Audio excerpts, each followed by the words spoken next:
जी नमस्कार। मैं आशीष आपका हार्दिक स्वागत करता हूं हमारे इस YouTube चैनल पर। देखिए आज हम लोग क्लास 10 का चैप्टर नंबर फर्स्ट पढ़ने वाले हैं, यूनियन पार्लियामेंट। देखिए दोस्तों, जैसे ही हम आपको यूनियन पार्लियामेंट बोले होंगे तो आपके नजर में एक पिक्चर्स इमेज जो है वो बन गया होगा। ठीक है, तो चलिए सबसे पहले हम आपको उस पिक्चर्स के पास लेके चलते हैं जो आपके दिमाग में है ना, बेसिकली वो पिक्चर्स का इमेज बन गया होगा। तो चलिए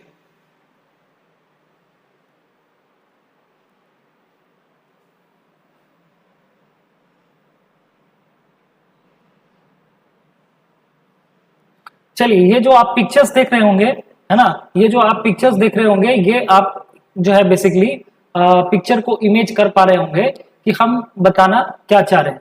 देखिए बाबू, ये है पार्लियामेंट।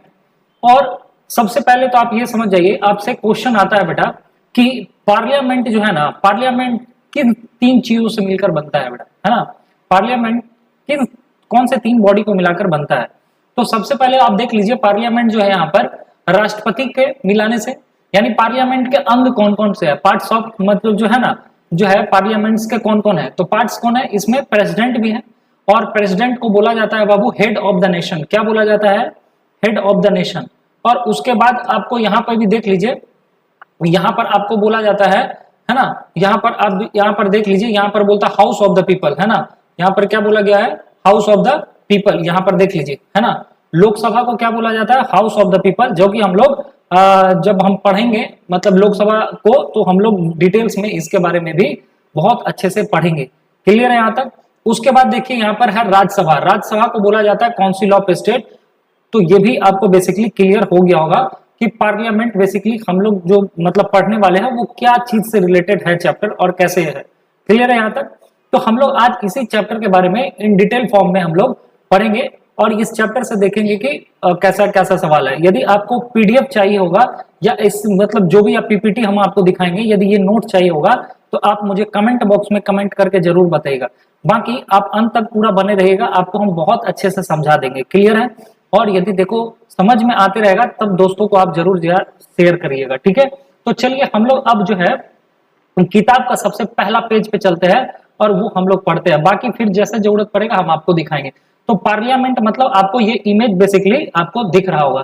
तो चलिए अब हम लोग थोड़ा सा आगे बढ़ जाते हैं। ठीक है, तो हम बेसिकली आपको बता जो रहे थे वो ये बता रहे थे कि ये चैप्टर हम लोग बेसिकली पढ़ने वाले हैं पार्लियामेंट का। ठीक है, आपके बुक में कुछ इस तरह से आपका हेडिंग होगा, आप देख लीजिएगा अपना किताब में। ठीक है, लेकिन सबसे पहले हम आपको ये बताना चाहेंगे कि आप किताब में आप अपना किताब का सिलेबस जरूर देख लीजिएगा कि इस सिलेबस में क्या पढ़ना है पूरे पार्लियामेंट में। ये याद से आप देख लीजिएगा सिलेबस। ठीक है, यदि जिसके पास सिलेबस नहीं होगा तो आप बताइए, हालांकि इस बुक में नया जो बुक है उसके आगे में ही सिलेबस भी दिया रहता है। ठीक है, चलिए अब हम लोग चैप्टर आगे बढ़ते हैं। बाबू जैसे ही आप यहाँ पर पढ़ेंगे तो हम यहाँ पर पेन सेलेक्ट कर लेते हैं। देखिए यहाँ पर क्या बोला जाता है कि इन द बोलता है it is a necessary for everyone to know how law are to made. मतलब कहने का मतलब क्या है, यहां से हम जा जाते हैं। अब आपको पिक्चर्स पूरा क्लियर दिख रहा होगा। मतलब बोलता है इट इज अ नेसेसरी। बाबू ये चीज ना बहुत ज्यादा इंपॉर्टेंट है, ये बहुत ज्यादा जरूरी है। एवरीवन मतलब हर किसी के लिए कि know how the laws are made, मतलब नियम कैसे बनते हैं। यदि आप भारत में हैं, मान लीजिए आप भारत के नागरिक है, तो आपको जानना बहुत ही जरूरी है। आपको जानना आपका हक है कि हमारे देश में कानून कैसे बनते हैं। क्लियर है? और how nation finance should be the run and how ministers are, ठीक है, क्वेश्चंस। मतलब कैसे कहने मतलब क्या है कि आपका देश कैसे रन कर रहा है। बात समझ रहे हैं कि सबसे पहले कि आपको इट इज नेसेसरी, ये बहुत जानना जरूरी है आपको कि देश कैसे चल रहा है। बात समझ रहे हैं? और कैसे कोई मिनिस्टर से ना बाबू, कैसे कोई मिनिस्टर यानी देश में जो सरकार है, सरकार के जो मिनिस्टर है उससे कैसे उनके गलतियों पे, उनके मिस्टेक पे लोग सवाल पूछते हैं। यानी पार्लियामेंट में क्या होता है सर? पार्लियामेंट में यही होता है। पार्लियामेंट में लॉ बनता है, लॉ यानी लॉ बनता है यानी कानून बनता है। पार्लियामेंट में जो भी मिनिस्टर लोग होते हैं बाबू, उस मिनिस्टर से अपोजिशन पार्टी सवाल जवाब करते हैं। आप पार्लियामेंट का बहस कभी ना कभी आप जरूर देखे होंगे। तो वही यहाँ पर बोला जाता है कि जितने भी मिनिस्टर होते हैं गवर्नमेंट के, यहाँ पर गवर्नमेंट के जितने भी मिनिस्टर होते हैं उनसे उसके मिस्टेक्स पे सवाल और उन पे गलतियां पे जो है बहुत सारे सवाल जवाब, ठीक है, उनसे पूछा जाता है। उसके बाद यहाँ पर बोला जा रहा है कि आप यहाँ पर देख रहे होंगे कि यहाँ पर that is exactly what the parliament does. मतलब यही तो पार्लियामेंट में होता है, वही चीज हम आपको बताना चाह रहे हैं। ठीक है, उसके बाद बोलता है कि पार्लियामेंट ऑल्सो कंसीडर इशू, ठीक है, concerning the citizen security and the welfare. यानी कि यहां पर देखिए एक चीज बहुत इंपॉर्टेंट चीज बताया गया है कि सिटीजन के सिक्योरिटी के बारे में भी बताया गया है। यानी पार्लियामेंट में सिर्फ इतना ही काम नहीं होता है, खाली मिनिस्टर से सवाल ही पूछेगा तो ऐसा नहीं है सर। मतलब हम आम नागरिक के लिए भी बात है, हाँ ऑफकोर्स है। मतलब पार्लियामेंट में और क्या होता है बाबू, यहां पर बोला गया है कि पार्लियामेंट में बाबू सिटीजन, जितने भी भारत के आम नागरिक है, उसके सुरक्षा की भी बात की जाती है। बात समझ रहे हो, उसके सुरक्षा की भी बात की जाती है और उसके वेलफेयर की भी बात की जाती है, यानी जन कल्याण की बात होती है। बात समझ रहे होंगे। यानी कहने का मतलब मान लीजिए कि अभी कोई भी कानून आता है आपके देश में बाबू, कोई भी कानून आता है, समझ रहे हैं, कोई भी कानून आता है देश में, तो आप क्या देखते हैं कि नरेंद्र मोदी जी कानून लाते, मतलब वहां पर संसद में ही कानून बनता है, लेजिस्लेटिव बॉडी में। तो जो कानून बनता है बाबू, आप वहां पर क्या देखते हैं कि कानून जब बनाता है तो कानून जो है मतलब भारत के नागरिक को ध्यान में रखते हुए बनाया जाता है। बात समझ रहे हैं, तो उसमें नागरिक का बहुत अच्छे से उनका सुरक्षा और वेलफेयर का ध्यान भी रखा जाता है ना। बात समझ रहे हैं। तो कहने का मतलब सिर्फ संसद में यही सब चीज नहीं होता है कि मतलब बहस होता है, मतलब बहस बहुत अच्छी चीज के लिए भी होता है। अभी आप रिसेंटली भी आप देखे होंगे कि पहलगांव में जो अटैक हुआ था, तो उनपे जाके एक आतंकवादियों ने कहा था क्या कि आप जाके अपना मोदी जी को बता दीजिएगा। अब मोदी जी को बता दीजिएगा, ये बहुत ज्यादा बात वायरल हुआ और जाकर फिर पार्लियामेंट में क्या बना, पार्लियामेंट में बहस हुआ और सब आदमी बोला नहीं आतंकवाद से लड़ना चाहिए, और आतंकवाद से लड़ना चाहिए। तो इसीलिए आप देखे भी कि आतंकवाद से लड़ने के लिए फिर क्या हुए, नरेंद्र मोदी जी ने पूरा युद्ध ही छेड़ दिए एक तरह से, जो ऑपरेशन सिंदूर अभी देखे होंगे। तो कहने का मतलब क्या है कि भारत के आम नागरिक की सुरक्षा की बात की जाती है, और पहलगांव में क्या हुआ था, भारत के आम नागरिक की सुरक्षा नहीं थी, तो पार्लियामेंट में वही चीज बात किया गया। पार्लियामेंट में सिटीजन के सिक्योरिटी और वेलफेयर की भी बात की जाती है। Our parliament is a true representation of the we the people of the India. यानी कहने का मतलब पार्लियामेंट का मतलब ही क्या होता है दोस्तों, पार्लियामेंट का मतलब ही होता है कि हम भारत के लोग। यानी कहने का मतलब पार्लियामेंट में जो भी मेंबर गए हैं, पार्लियामेंट में जो भी मेंबर गए हैं, है ना, वो क्या है, वो जनता के द्वारा चुन के गए हैं। ऐसा तो नहीं है बाबू कि पार्लियामेंट में आप और हम कोई भी जाके बैठ जाएंगे, ऐसा है, वो जुगली पार्क थोड़ी है, P for parliament, P for park, ऐसा है क्या, नहीं। पार्लियामेंट मतलब क्या, मतलब पार्लियामेंट मतलब आप, जनता आपको यदि चुन के भेजी है तभी जाके आप संसद में बैठ पाएंगे, अदरवाइज आप नहीं बैठेंगे। मतलब समझ रहे ना कि कहने का मतलब क्या है कि वहां पर पार्लियामेंट बना ही किसके से है, मतलब हम भारत के लोग से, है ना। तो कहने का मतलब आप इनडायरेक्ट वे में आप ये बोल सकते हैं सर, आप इनडायरेक्ट वे में ये बोल सकते हैं कि its member come from the every region. यानी ये बहुत बहुत इंपॉर्टेंट चीज बोला गया है, आप ध्यान से देखिएगा, ये बहुत अच्छा चीज बताया गया है, ध्यान से देखिए कि क्या बोला गया है यहाँ पर कि इसके जितने भी मेंबर्स होते हैं ना, पार्लियामेंट में जितने भी मेंबर होते हैं बेटा, पार्लियामेंट में जितने भी मेंबर होते हैं वो हर रीजन से आते हैं। हर रीजन मतलब हर क्षेत्र से आते हैं। यानी भारत में अब 28 राज्य है, तो हर 28 राज्य में से कोई भी आदमी किसी भी रीजन, किसी भी क्षेत्र से बन सकता है। बात समझ में आ रहा है, कोई भी पार्लियामेंट का मेंबर बन सकता है, लेकिन उसके लिए कुछ शर्त है जो कि हम लोग बात आगे करेंगे। यानी किसी भी रीजन से आ सकता है, किसी भी कम्युनिटी से होता है, किसी भी कम्युनिटी का मतलब होता है किसी भी समुदाय, समुदाय मतलब कोई भी मान लीजिए चमार है ना, ब्राह्मण है, राजपूत है, कोई यादव भाई है, या कोई राजस्थान के है, मतलब किसी भी समुदाय से है, भाई मारवाड़ी है, भैया कोई भी समुदाय से है, आप छोटे से लेकर बड़े तबके तक किसी भी मेंबर मतलब समुदाय से, कम्युनिटी से है, या फिर आपका जो है ना, आप किसी भी धर्म से बिलोंग करते हैं, हिंदू मुस्लिम सिख ईसाई बाबू, ठीक है, किसी भी क्षेत्र से आप पार्लियामेंट के मेंबर बन सकते हैं। तो parliament does come to be the recognise as to the symbol of to the nation. यानी पार्लियामेंट को बाबू किस चीज का प्रतीक माना गया है, आदर्श माना गया है, तो एक तरह से आप देखा जाए तो ये सिंबल है हमारे देश के राष्ट्र का। बात समझ रहे, पार्लियामेंट ये देश का मतलब क्या कहते हैं, एक धरोहर है, प्रतीक है कि किस तरह से हम लोग जो है कम टू द होप, यानी ये एक आशा है। बात समझ रहे हैं, तो इस तरह से पार्लियामेंट में आपने देखा अभी तक में कि पार्लियामेंट एक तरह का क्या है, उम्मीद है ना। बात समझ रहे, यदि गलत लोगों को हम चुनकर भेज देते हैं पार्लियामेंट में तो गलत कानून बनेगा, है ना। तो कहने का मतलब पार्लियामेंट में यही सब जो है बात होती है। तो कहने का मतलब ये सब चीज हम लोग पढ़ लिए। अब थोड़ा सा गवर्नमेंट का देखेंगे कि फेडरल सिस्टम क्या होता है, इस चीज को हम लोग बेसिकली समझने का कोशिश करेंगे। आगे बढ़ जाते हैं बाबू। देखिए हम सभी बच्चों से ये रिक्वेस्ट करेंगे कि जो भी ये सेशन देख रहे होंगे बेटा, किताब जरूर निकाल के रखिएगा पास में, किताब रखिएगा और पेंसिल रखिएगा, ठीक है। हम आपको एक एक चीज भी पढ़ा देंगे, आपको नोट्स भी प्रोवाइड करवा देंगे, ठीक है। जितना भी सारा चीज है हमारे पास में कुछ, ठीक है, वो सारा चीज। और यदि आप लोग का कमेंट आता है, आप लोग यदि कमेंट करते हैं तो हम इसके लिए बेस्ट स्ट्रेटजी क्या है ना, इसके लिए क्या प्लान है, वो भी वीडियो बहुत जल्दी आ जाएगा। तो चलिए एक बार देख लेते हैं हम लोग federal system of the government के बारे में। अब सबसे पहले आप ये बोलेंगे सर ये फेडरल गवर्नमेंट होता ही क्या है, पहले ये बता दीजिए। देखिए यदि हम आपको ये बोले कि आपके घर में बाबू जो पावर है, पावर सिर्फ आपके पापा के पास रहे तो भी दिक्कत है ना, और सिर्फ मम्मी के पास रहे तो भी दिक्कत। यानी पावर को क्या किया गया बेटा, पावर को दो टुकड़ा में क्या किया गया है, बांट दिया गया है। पावर को क्या किया गया है, दो टुकड़ा में बांट दिया गया है। कहने का मतलब कि मम्मी और पापा को ये जो पावर है ना, ये पावर बांट दिया गया है। तो ये चीज आप बेसिकली समझ गए होंगे कि पावर को दो टुकड़ा में बांटा गया है, ठीक है। उसी तरह से देश में मान लीजिए कि पावर जो है, ये जो देश में सिर्फ प्रधानमंत्री के पास यानी सेंट्रल गवर्नमेंट के पास में पावर आ जाए तो क्या राज्य सरकार जो है अच्छे से अपना शासन चला पाएगी? नहीं चला पाएगी। तो हमारे देश की इतनी खूबसूरती है, हमारे देश में क्या है बाबू, एक फेडरल सिस्टम है। क्या है? एक फेडरल सिस्टम। कहने का मतलब क्या है सर, ये फेडरल सिस्टम का मतलब क्या है, लिखा हुआ है the constitution of the India as the establish the federal structure यानी गवर्नमेंट इन द कंट्री। यानी हमारे देश में एक ऐसा मतलब हमारे संविधान में ये लिखा गया है कि भारत का संविधान में लिखा गया है कि भारत की व्यवस्था कैसा है, फेडरल सिस्टम ही होगी। अब आप बोलेंगे कि फेडरल मतलब क्या, बताइए सर। तो फेडरल सेटअप का मतलब होता है इसमें इन्वॉल्व होते हैं ड्यूअल गवर्नमेंट। क्या है, कैसा गवर्नमेंट, दो तरह की सरकारें होंगी, दोहरी सरकार होंगी। यानी केंद्र में तो भैया केंद्र सरकार होंगे, लेकिन आप जितने भी राज्य देख रहे हैं साहब, उस राज्य में कैसे सरकार होंगे, उस राज्य में जो है मतलब जो है वो स्टेट गवर्नमेंट होंगे। तो क्लियर है, आप जिस भी राज्य में रह रहे होंगे है ना, आपके कोई ना कोई क्या होंगे, उस राज्य के मुख्यमंत्री होंगे। और भारत में तो आप जान ही रहे हैं प्रधानमंत्री तो है ही। तो बोलिए यहां तक में कोई डाउट है? उसके बाद देख लेते हैं the national government and to the governments of, ठीक है, स्टेट्स। तो क्लियर है, यहां तक में आपको हम समझा दिए। अब चलते हैं थोड़ा सा आगे, ठीक है, यहां तक में। अच्छा, कोई भी पॉइंट्स आपको नहीं समझ में आप जरूर कमेंट बॉक्स में कमेंट करके जरूर बताइए, ठीक है।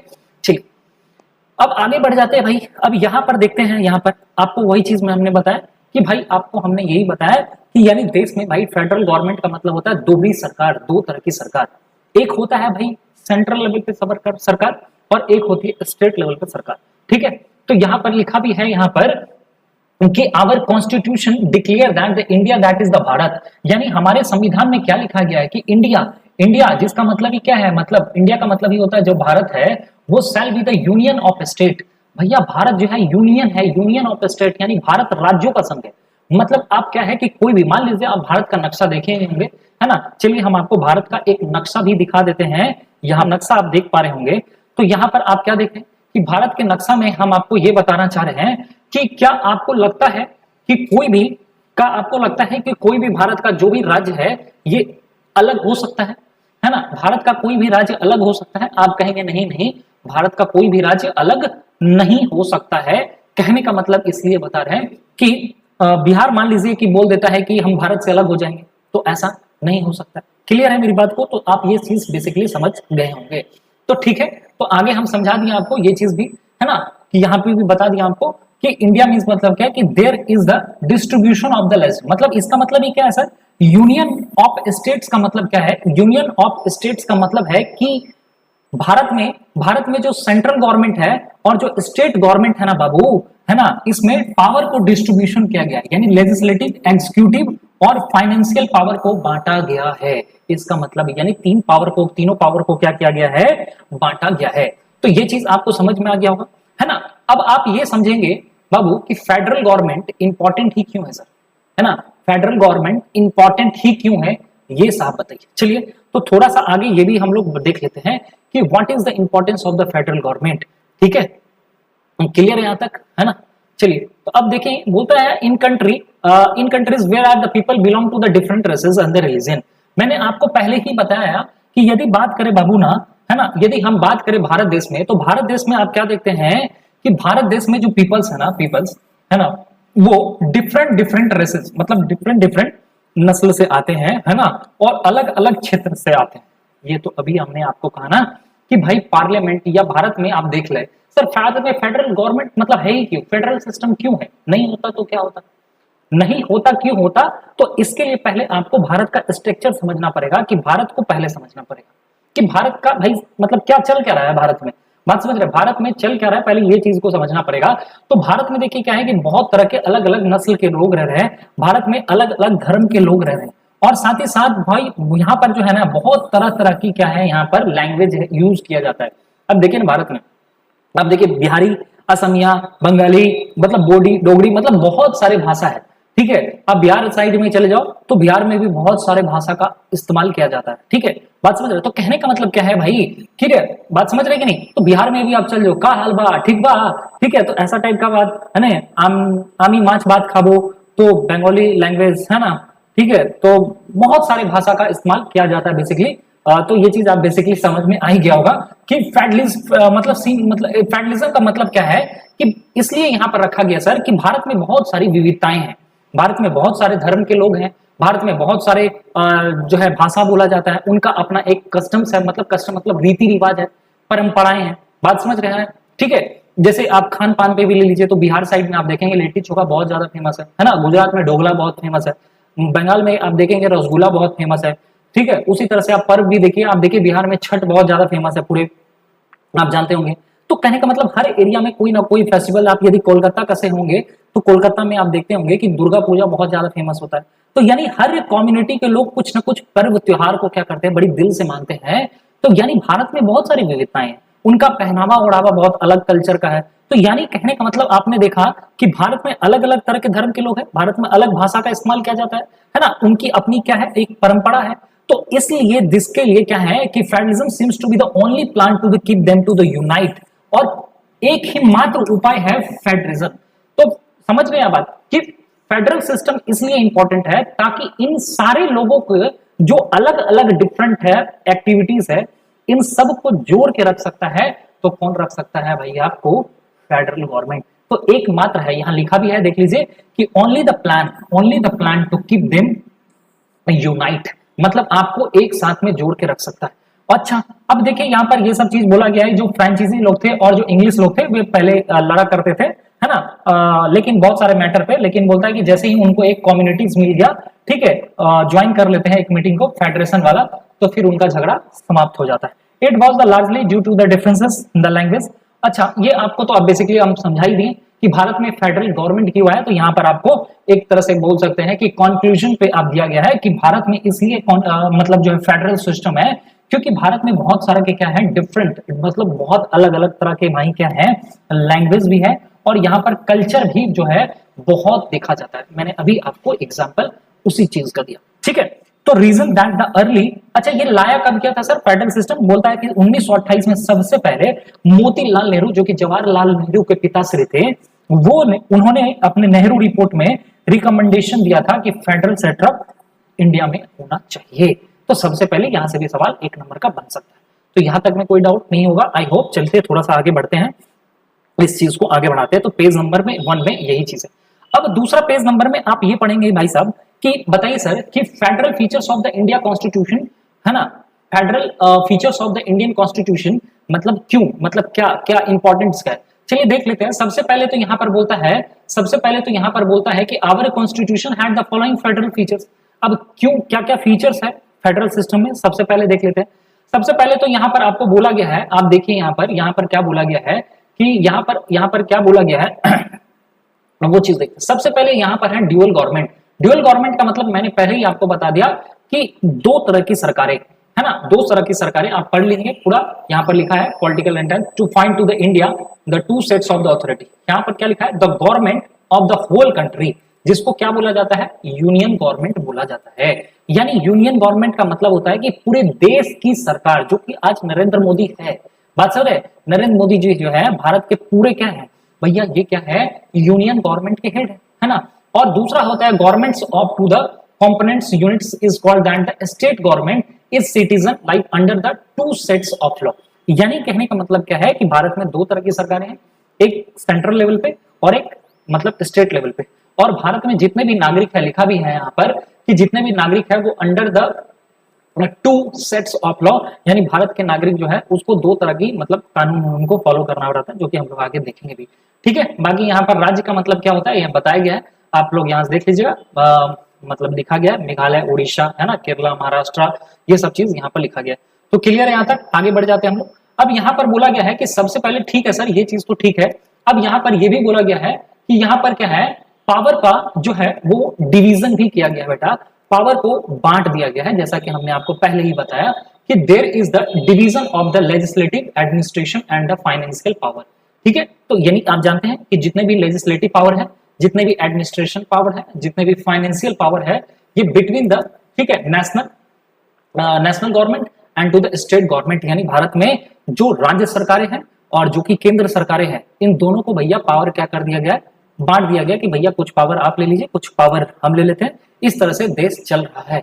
क्लियर है, और कुछ सब्जेक्ट है, सब्जेक्ट नेशनल इंपॉर्टेंट है ना, सच दैट द डिफेंस। अब ये चीज जो है ना, ये चीज इसके लिए हम आपको एक अभी पिक्चर्स दिखा देते हैं, वो पिक्चर से बहुत बार सवाल आया बेटा, बहुत बार आपसे आ जाता है कि what is union list, what is state list, what is concurrent list, है ना। तो ये चीज देख लीजिए, बोलता है कि बहुत जो नेशनल इंपॉर्टेंट है ना, जो देश के लिए बहुत ज्यादा इंपॉर्टेंट सब्जेक्ट है, इंपॉर्टेंट चीज है, इसको भैया किस में रखा गया है, इसको रखा गया है आपको यूनियन लिस्ट में। हम आपको अभी पिक्चर्स दिखाते हैं, जैसे फॉरेन अफेयर्स, है ना, currency are place under to the control of national government, बात समझ रहे हैं। तो ये आता है नेशनल गवर्नमेंट यानी यूनियन लिस्ट में आता है। while those that the local importance such as the police, agriculture and the public health are to the place under the control of the state government, यानी ये सब चीज जो है, ये कम जितना इंपॉर्टेंट चीज होते हैं, इसको रखा गया है स्टेट गवर्नमेंट के कंट्रोल में। चलिए एक बार हम आपको पिक्चर्स भी दिखा देते हैं, तो ज्यादा आपको समझ में आएगा। चलिए यहाँ से थोड़ा सा पिक्चर्स भी देख लेते हैं, ठीक है।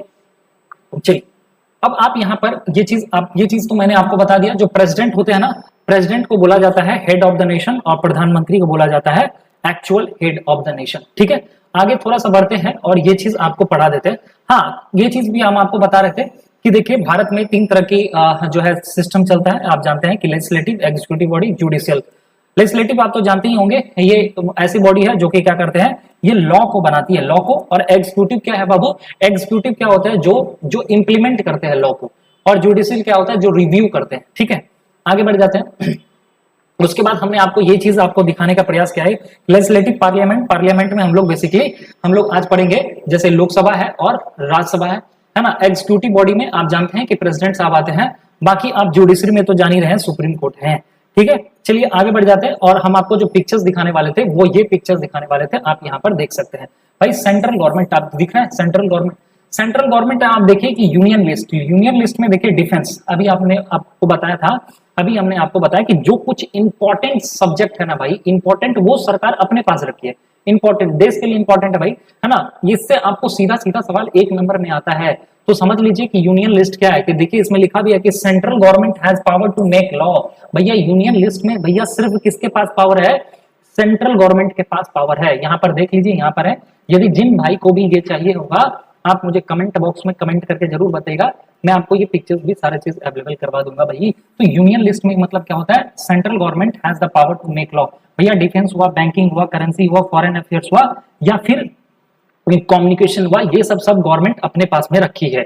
अच्छा, अब देख लेते हैं स्टेट गवर्नमेंट। स्टेट गवर्नमेंट क्या होता है भैया, स्टेट गवर्नमेंट यानी स्टेट लिस्ट। अब स्टेट लिस्ट मतलब क्या, देखिए state government has power to make a law, यानी इन सब चीजों पे राज्य सरकार कानून बनाती है।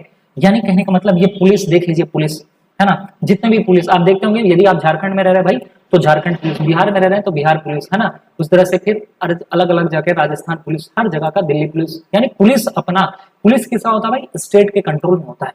ट्रेड हुआ, एग्रीकल्चर हुआ, इरिगेशन हुआ, ये सब राज्य सरकार के हैं। और यहाँ पर भी कुछ है। अच्छा, कॉन्करेंट लिस्ट क्या होता है, देखिए इसमें लिखा है कि both central and state government join max law, यानी ये एक ऐसे सब्जेक्ट होते हैं भाई, ये जो आपको दिया गया है, ठीक है, कॉन्करेंट लिस्ट। इसका मतलब ये होता है जिसमें भारत की जो है यहाँ पर, यानी सेंट्रल गवर्नमेंट और स्टेट गवर्नमेंट मिलकर कानून बनाएंगे। क्या करेंगे भाई, मिलकर कानून बनाएंगे। चलिए यहाँ पर देख लीजिए, यानी एजुकेशन, भैया एजुकेशन देखिए इसके लिए भी इंपॉर्टेंट है, इसके लिए भी, यानी राज्य सरकार और केंद्र सरकार दोनों के लिए इंपॉर्टेंट। ट्रेड हुआ, मैरिज हुआ, ठीक है। उसके बाद ये सब चीज जो है, ये सब चीज इंपॉर्टेंट है कि इनके लिए, दोनों के लिए, ठीक है। तो इस पे जो है ये दोनों मिलकर कानून बनाएंगे। चलिए एक पिक्चर्स और है यहाँ पर है ना, थोड़ा सा देख लीजिए यदि, हाँ यहाँ भी आपको डिफेंस हो गया, रेलवे हो गया है ना, रेलवे, पोस्ट है ना, यहाँ पर टेलीग्राम, ये सब चीजें, न्यूज़पेपर है ना, ये सब इसमें आते हैं, स्टैम्प ड्यूटी, ड्रग, और इधर ट्रेड, ये सब बता ही दिए, ठीक है, पुलिस वुलिस ये सब, गवर्नमेंट्स, ट्रेड, ठीक है, इंडस्ट्रीज भी आपको इधर ही आते हैं, तो ये चीज आप थोड़ा सा देख लीजिएगा। तो चलते हैं वापस हम लोग किताब पे वहीं पर, ठीक है, तो ये चीज हमने आपको बता दिया। अब चलते हैं थोड़ा सा वापस, तो हम लोग यही पढ़ रहे थे वापस, है ना, तो यही चीज हम लोग पढ़ रहे थे। तो अब यहाँ पर यही चीज बोला गया है कि यहाँ पर यही चीज बोला गया है कि आप देख लीजिए कि गवर्नमेंट है the state government all subject, ये सब हम बता दिए क्या चीज है। अब सुपरमेसी ऑफ द कॉन्स्टिट्यूशन के बारे में आप जानते ही होंगे, इसका मतलब यहाँ पर क्या बोला गया है, बोला गया है the centre and the state government driven their the authority from the constitution itself. इसका मतलब क्या है, देखिए यहाँ पर क्या बोला है, जो सेंटर है, सेंटर लेवल या फिर स्टेट गवर्नमेंट, दोनों सब, यानी भारत की जो केंद्र सरकार है बेटा और जो है राज्य सरकार, इस दोनों को भैया ऑथोरिटी कौन दिया है, आप ही बताइए। ऑथोरिटी फ्रॉम लिखा है ना, ऑथोरिटी फ्रॉम, फ्रॉम का मतलब होता है कहां से मिला, यह अधिकार कहां से मिला, भैया ये अधिकार तो आपको कॉन्स्टिट्यूशन से ही मिला है। तो भैया ना हम बड़े हैं ना आप बड़े हैं, भैया बड़ा कौन है, बड़ा कौन है भारत में, भारत का संविधान बड़ा है, बात समझ रहे हैं। अच्छा, therefore the state governments and by to the large independent by to the control of the central government into the sphere assigned by them the, मतलब कहने का मतलब क्या है कि यदि देखिए अधिकार तो दोनों को भैया दिया कौन है, संविधान है ना, और यदि एक बार किसी राज्य सरकार को यदि कानून मतलब या कोई भी मतलब उनको मिल गया है ना, लिखा है यहाँ पर कि देखिए एक बार स्टेट गवर्नमेंट को यदि कोई भी अधिकार मिल गया तो उसपे जो संघ सरकार है यानी जो सेंट्रल गवर्नमेंट है उस पर हस्तक्षेप नहीं करेगी, बात समझ रहे ना, उस पर बहुत ज्यादा इंटरफेयर नहीं करेगी, क्योंकि भैया उसको तो संविधान ने पावर दिया है ना। अब यदि हस्तक्षेप करती तो मान लीजिए अभी क्या करते, आप देखिए मान लीजिए कि देश में बीजेपी की गवर्नमेंट है ना, बीजेपी गवर्नमेंट है, और मान लीजिए यहाँ पर क्या है, यदि हम जिस राज्य से बिलोंग करते हैं वहां पर मान लीजिए है जेएमएम, मतलब मैं झारखंड से बिलोंग करता हूँ और यहाँ पर मान लीजिए कि जेएमएम की सरकार है। अब जेएमएम की सरकार है और इधर है बीजेपी की सरकार सेंट्रल लेवल पे, ये दोनों एक दूसरे को कभी पसंद करेंगे नहीं, लेकिन भैया आप जानते हैं बहुत ही हमारे संविधान की खूबसूरती, हमारे देश इतना अच्छा है कि हमारे देश में भैया क्या है कि दोनों को मिला हुआ है अलग अलग पावर, है ना, समझ रहे बात, तो इसके पावर में ये कोई बहुत ज्यादा मिसयूज नहीं करेंगे। सॉरी, तो ये चीज आपको समझा दी, ठीक है। अच्छा, उसके बाद थोड़ा सा हम लोग देख लेते हैं, तो supreme court is the financial interpret guardian of the constitution, यानी ये तो आप जानते हैं कि सुप्रीम कोर्ट क्या है बाबू, सुप्रीम कोर्ट क्या है आप यहाँ पर जानते हैं कि सुप्रीम कोर्ट को क्या मिला हुआ है, ये इन दोनों को सुप्रीम कोर्ट बोला गया है, यहाँ पर देख लीजिए, यहाँ पर बोला गया सुप्रीम कोर्ट क्या है बाबू, गार्जियन ऑफ द कॉन्स्टिट्यूशन। क्यों गार्जियन ऑफ द कॉन्स्टिट्यूशन है, आप जानते हैं जैसा कि मान लीजिए only a supreme court have the settle distribute between the government of India and the state government, यानी भैया भारत सरकार या फिर कभी कभी ऐसी होती किसी मुद्दे पे भारत सरकार या फिर राज्य सरकार की लड़ाई हो जाए। मैंने आपको बताया कि जैसे मान लीजिए यहाँ पर जेएमएम सरकार है और वहां पर सेंट्रल लेवल पे बीजेपी बैठी हुई है, अब दोनों में मान लीजिए कि लड़ाई हो भी जाती है तो सुप्रीम कोर्ट ही ऐसा है जो क्या है कि इसको प्रॉब्लम को सॉर्ट आउट करते हैं, ठीक है। तो centre and the state beyond their the limits, यानी कहने का मतलब क्या है कि मान लीजिए कि कभी कभी क्या होता है कि राज्य सरकार हो या केंद्र सरकार हो अपने पावर से पड़े होकर काम करने लगते हैं, बात समझ रहे, वो अपना बियॉन्ड देयर द लिमिट्स, मतलब लिमिट से जाकर बाहर काम करने लगते, तो भैया कोई तो लगाम लगाने वाला होना चाहिए ना, बात समझ रहे कि नहीं समझ रहे, है ना। मतलब आप क्या होते हैं, आप जो भाई जितने भी लड़के लोग देख रहे होंगे वीडियो, लड़के लोग क्या होते हैं शाम के टाइम में निकल जाते हैं घूमने के लिए और फिर लेट से घूम के आते हैं, है ना, बात समझ रहे हैं। अब उनके पावर पे लगाम कौन लगाता है, उनके पापा जी, क्यों लेट से आए बताओ क्या रीजन था, तो लगाम लगाने वाला भी एक होना चाहिए, इसीलिए उनको तो गार्जियन बोला जाता है बेटा, इसलिए बाप को गार्जियन बोला जाता है, क्लियर है यहाँ तक, जो फादर होते हैं उन्हीं को गार्जियन बोला जाता है, मम्मी को गार्जियन, क्योंकि वो आपसे सवाल पूछते हैं, तो क्लियर है यहाँ तक, ये चीज हमने आपको बता दिया। चलिए थोड़ा सा आगे भी देख लेते हैं, तो between the state government, that is why the supreme court is the called the financial interpret या फिर गार्जियन ऑफ द कॉन्स्टिट्यूशन, आपने आपको बता दिया, क्लियर है यहाँ तक।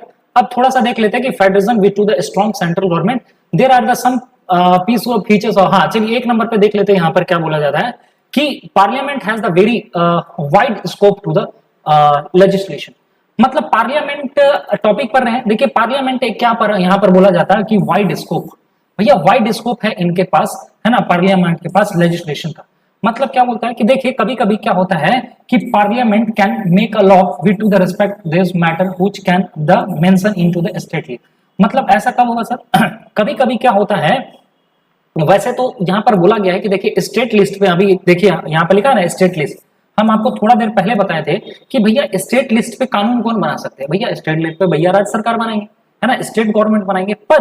पर भैया देखिए पार्लियामेंट के पास में यहाँ पर बोला जाता है कि इनके पास एक स्पेशल ऑथोरिटी भी है ना, कि एक विशेष परिस्थिति में, ठीक है, अंडर द सर्टेन सर्कमस्टेंस, मतलब होता है कि बहुत कुछ एक विशेष परिस्थिति में वो पार्लियामेंट जो है ना स्टेट गवर्नमेंट पे भी, यानी स्टेट नहीं, स्टेट लिस्ट पे भी कानून बना सकते हैं विशेष परिस्थिति में। ठीक है, मतलब सर वो विशेष परिस्थिति कब आएगा? अभी आपने बताया सर कि स्टेट लिस्ट पे कानून कौन बनाएगा? स्टेट लिस्ट पे भैया राज्य सरकार कानून बनाएगा। तो फिर ये पार्लियामेंट क्यों आ जा रहा है? अब देखिए विशेष परिस्थिति रहा होगा, आप ऐसा समझिए कि आपके स्कूल में जब पेरेंट्स मीटिंग होता है, पीटीएम मीटिंग होता है, तो पेरेंट टीचर्स मीटिंग में, है ना, पीटीएम में जाना किनको चाहिए था? आपके गार्जियन को, मम्मी पापा को। लेकिन बहुत बार क्या होता है, जब मम्मी पापा नहीं रहते हैं तो विशेष परिस्थिति में, है ना, इमरजेंसी सिचुएशन में आप अपने बड़े भाई को लेके आ जाते, कभी कभी आप अपने दीदी को भी लेके आ जाते।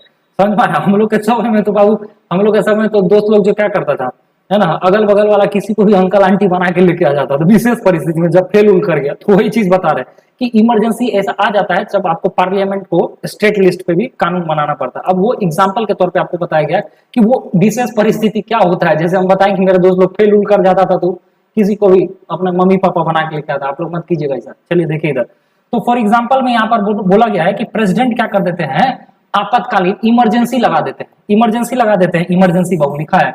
तो पार्लियामेंट कैन लेजिस्लेट सब्जेक्ट, ठीक है, तो उस परिस्थिति में क्या होता है, स्टेट लिस्ट पे जो कानून बनता है। बाकी ये इमरजेंसी क्या है ये हम लोग आगे पढ़ेंगे, प्रेसिडेंट वाला टॉपिक पढ़ेंगे। क्लियर है यहाँ तक? चलिए थोड़ा सा और आज देख लेते हैं यहाँ पर। और तो यहाँ पर नहीं बोला गया है कुछ, है ना, और यहाँ पर नहीं कुछ बोला गया है, बाकी और कुछ नहीं है। हाँ, यहाँ पर लिखा गया है कि president rule are that to the legislative assembly are to the state में बी द डिसॉल्व। ठीक है, ये चीज भी है।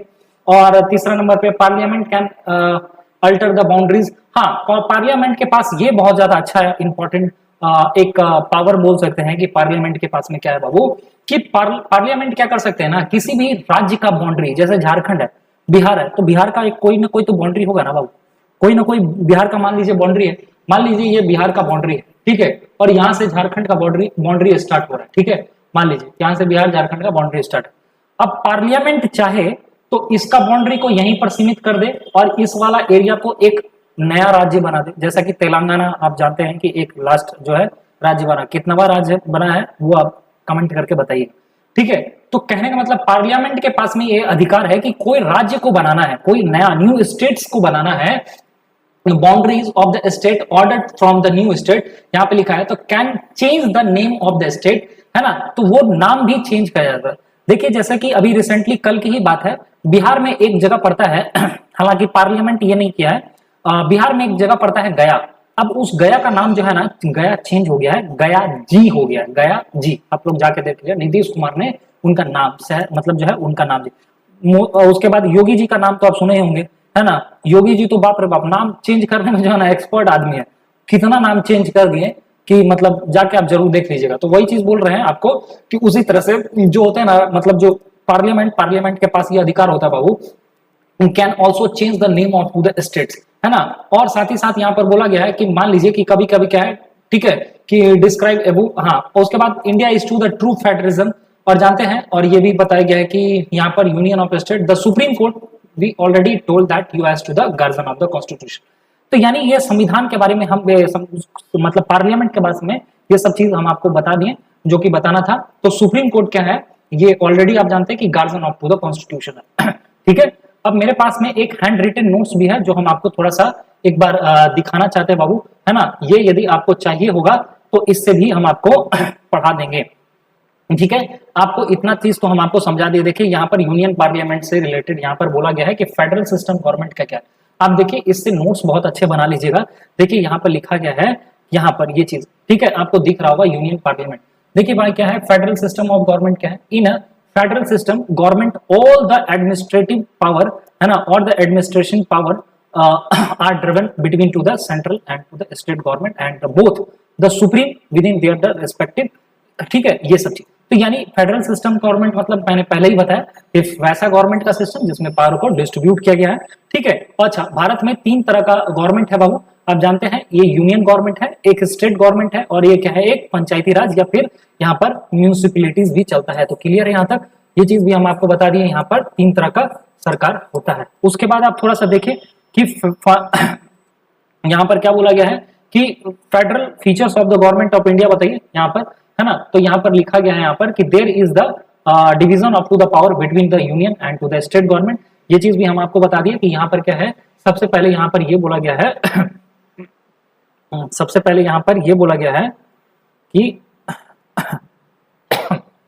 यहाँ पर ये बोला गया है कि there are the driven power between to the union and to the state government. तो ये चीज भी हो, ठीक है, ये चीज भी है। The constitution of the India has to the made provision for to the, ठीक है, ये सब चीज between to the central and state. तो यानी ये चीज हम आपको बहुत अच्छे से पढ़ा दिए। यहाँ पर बहुत सारा चीज भी लिखा गया है ना। ये सब पूरा नोट्स है। सिंगल कॉन्स्टिट्यूशन क्या होता है, सिंगल सिटीजनशिप क्या होता है ना। यदि आपको ये नोट चाहिए होगा, ठीक है, तो हम आप तो नेक्स्ट लेक्चर में हम लोग यहाँ से स्टार्ट करेंगे बाबू, किस पे, ये लोकसभा पे स्टार्ट करेंगे। ये लोकसभा क्या है, ये लोकसभा के बारे में हम लोग बात करेंगे। यहाँ तक पार्लियामेंट तक हमने बता दिया आपको। और चलिए कुछ यहाँ पर हम लोग ये भी रखे हुए थे, तो ये भी दिखला देते हैं आपको। ये चीज भी हमने आपको पीडीएफ दिखा दिया, है ना। और ये भी हमने आपको दिखा दिया, ये सब चीज, है ना। और एग्जीक्यूटिव, लेजिस्लेटिव और ये चीज भी होते हैं, ये चीज बता दी। ठीक है, तो चलिए हमारी सेशन आपको कैसा लगा ये जरूर बताइएगा। यदि आप कमेंट करते हैं और ज्यादा से ज्यादा लोग को आप शेयर करते हैं, है ना। और यदि आपको मेरी जो पढ़ाया हुआ समझ में आ रहा होगा तो आप कमेंट करके बताइएगा जरूर। ठीक है, आज के लिए रखते हैं इतना ही। फिर हम लोग नेक्स्ट वीडियो में स्टार्ट करेंगे लोकसभा, राज्यसभा, और हम आपको सारा चीज, बाकी ये चाहिए होगा तो आप जरूर कमेंट कीजिएगा। ठीक है, तब तक के लिए जय हिंद, वंदे मातरम।